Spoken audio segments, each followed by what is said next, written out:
semuanya, selamat datang di video pembelajaran yang akan saya buat kali ini. Jadi kali ini kita akan membahas tentang Artificial Intelligence atau AI.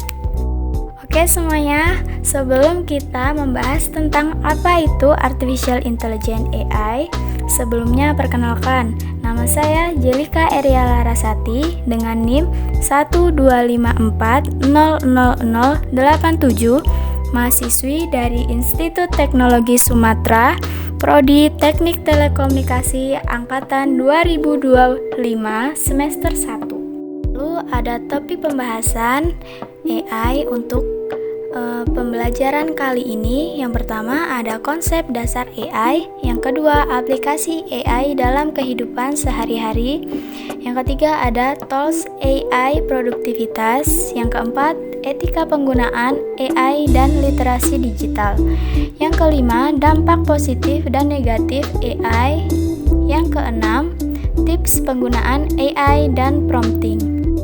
Untuk tujuan pembuatan video kali ini, yang pertama ada edukasi dan sosialisasi, yaitu memperkenalkan konsep dasar AI, cara kerja, jenis-jenis teknologi, dan penerapannya dalam kehidupan sehari-hari kepada masyarakat luas.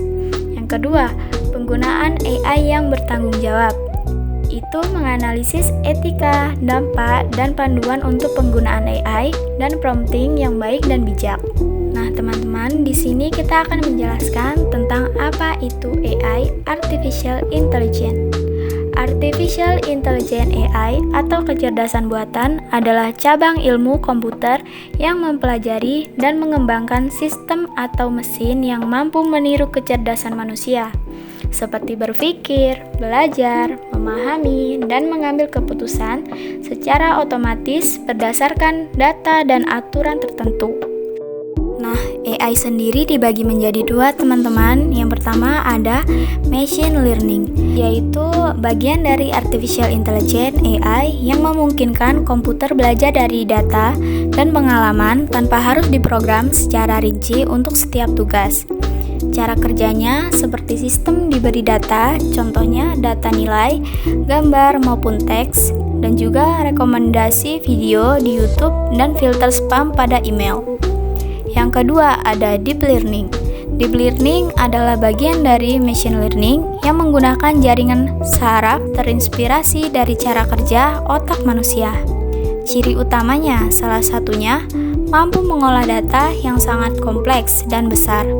Contohnya, pengenalan wajah pada ponsel, asisten visual, dan mobil tanpa pengemudi. Baik, teman-teman semuanya, di sini kita akan mengetahui bagaimana aplikasi AI dapat digunakan dalam kehidupan sehari-hari.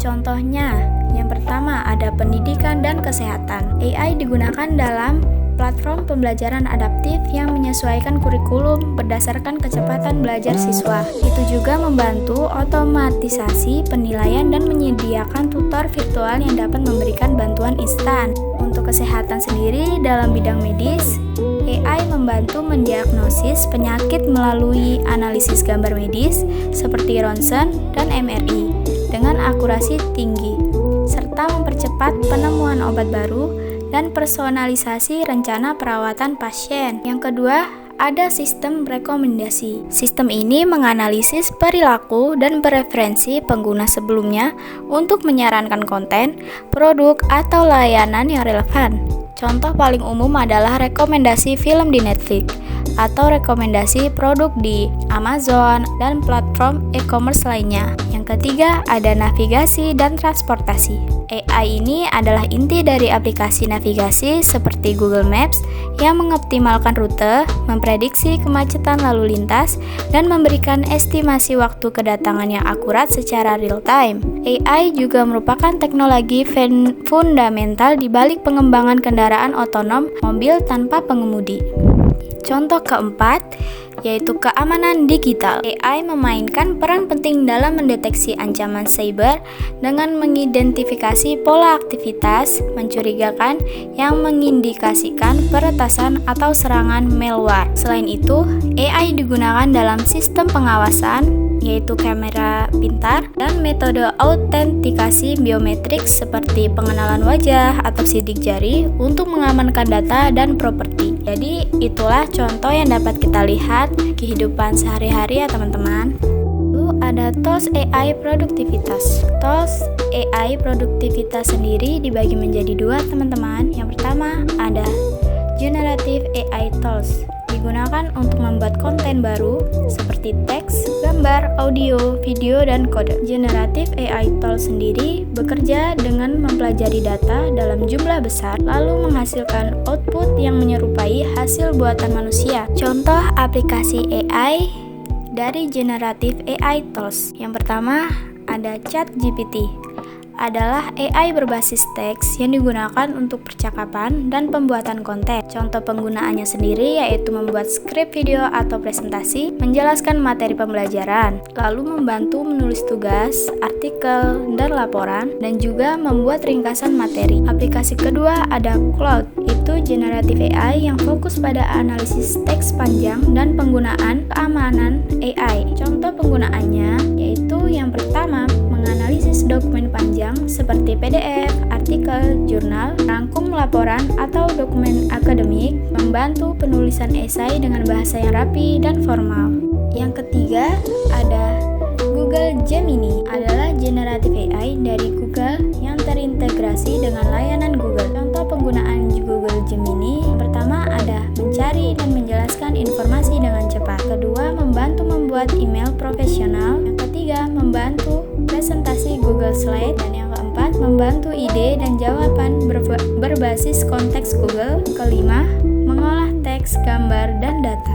Selanjutnya, contoh aplikasi dari AI Assistant atau Automation AI. Yang pertama ada Microsoft Copilot, adalah AI Assistant yang terintegrasi dengan produk Microsoft seperti Word, Excel, PowerPoint, Outlook, dan Teams. Contoh penggunaan Microsoft Copilot, yang pertama ada membuat dan menyunting dokumen di Microsoft Word. Yang kedua, meringkas email di Outlook. Yang ketiga, membuat presentasi otomatis di PowerPoint. Yang keempat, menganalisis data dan membuat grafik di Excel. Contoh kedua ada aplikasi Notion AI, yaitu AI asisten yang terintegrasi di aplikasi Notion untuk mengelola catatan dan proyek. Contoh penggunaannya sendiri yaitu membuat catatan otomatis dari poin singkat, merangkum materi pelajaran atau rapat, menyusun to-do list dan rencana kerja, menulis ulang teks agar lebih rapi dan profesional, membantu manajemen proyek dan tugas. Aplikasi ketiga ada Zapier AI, adalah AI berbasis otomasi yang menghubungkan berbagai aplikasi tanpa perlu coding. Contoh penggunaannya ada menghubungkan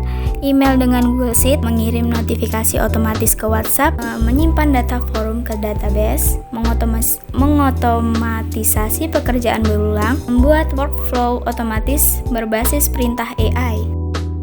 Selanjutnya teman-teman, di sini ada etika dan literasi digital. Di sini kita akan menjelaskan bagaimana etika penggunaan dari AI di kehidupan sehari-hari kita. Pertama, etika AI, menggunakan AI secara jujur, tidak untuk menipu atau memanipulasi. Yang kedua, hindari menjiplak plagiarisme dan tetap mencantumkan sumber bila diperlukan. Ketiga, jangan memasukkan data pribadi ke dalam sistem AI seperti KTP, KK.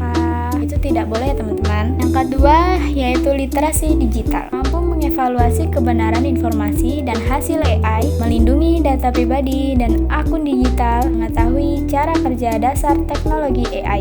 Di sini juga terdapat dampak negatif dan positif AI dalam kehidupan sehari-hari. Dampak positifnya yang pertama ada meningkatkan efisiensi kerja. AI membantu menyelesaikan tugas lebih cepat dan akurat. Yang kedua, mendukung pengambilan keputusan, analisis data jadi lebih tepat. Yang ketiga, mempermudah akses informasi dan edukasi, pembelajaran lebih personal dan luas. Keempat, inovasi di berbagai bidang, kesehatan, pendidikan, industri, dan lingkungan. Yang kelima, mengurangi pekerjaan berulang, manusia bisa fokus ke hal yang lebih kreatif. Yang kedua, terdapat dampak negatifnya juga teman-teman. Yang pertama ada potensi pengurangan lapangan kerja akibat otomatisasi. Kedua, ketergantungan berlebihan yang dapat menurunkan kemampuan berpikir kritis. Yang ketiga, masalah etika dan privasi data jika penggunaan tidak bijak. Yang keempat, bias algoritma karena data yang tidak seimbang. Yang kelima, penyalahgunaan teknologi seperti hoax dan deepfake. Adapun tips penggunaan AI secara efektif yang dapat kita lakukan, yang pertama ada gunakan AI sebagai alat bantu, bukan pengganti pemikiran, sehingga tetap melibatkan kemampuan analisis dan kreativitas pribadi. Yang kedua, gunakan AI untuk meningkatkan produktivitas seperti membantu riset, merangkum materi, atau menyusun ide, bukan untuk menyalin secara langsung. Yang ketiga, jaga etika dan privasi dengan tidak memasukkan data pribadi atau informasi sensitif. Potensi AI di masa depan sendiri, otomatisasi yang semakin cerdas di berbagai sektor, personalisasi layanan di bidang pendidikan, kesehatan, dan industri, peningkatan kemampuan analisis data dan pengambilan keputusan, dan juga perkembangan AI dalam bidang lingkungan dan keberlanjutan. Jadi, kesimpulan yang dapat kita simpulkan dari pembahasan tentang Artificial Intelligence AI yaitu kecerdasan buatan AI merupakan teknologi yang memiliki potensi besar dalam membantu kehidupan manusia, terutama dalam meningkatkan efisiensi, produktivitas, dan pengambilan keputusan di berbagai bidang. Meskipun demikian, AI juga memiliki risiko dan tantangan seperti masalah etika, privasi, dan ketergantungan berlebihan. Oleh karena itu, AI perlu digunakan secara bijak, bertanggung jawab, dan beretika agar manfaat yang dihasilkan dapat dirasakan secara maksimal tanpa menimbulkan dampak negatif. Halo semuanya, jadi di sini saya akan memberikan contoh bagaimana cara menggunakan aplikasi AI. Jadi, aplikasi AI yang akan saya gunakan kali ini yaitu ChatGPT. Sebelum itu, kita klik aplikasi Microsoft Edge, lalu kita ketik website yaitu ChatGPT AI. Nah, itu kan sudah ada ya teman-teman. Jadi kita tinggal klik aja. Lalu setelah itu masuk ke halaman ChatGPT AI. Lalu selanjutnya kita ketik apa yang akan kita cari di GPT AI. Jadi di sini saya ingin mencari buatkan gambar. Kita cari ya. Terus kita tunggu aja. Lalu setelah gambarnya muncul, kita bisa klik dan kita juga bisa menyimpannya loh teman-teman. Jadi begitu contoh dari penggunaan aplikasi ChatGPT AI. Jadi segitu saja video pelajaran yang dapat saya sampaikan kali ini. Terima kasih. Jangan lupa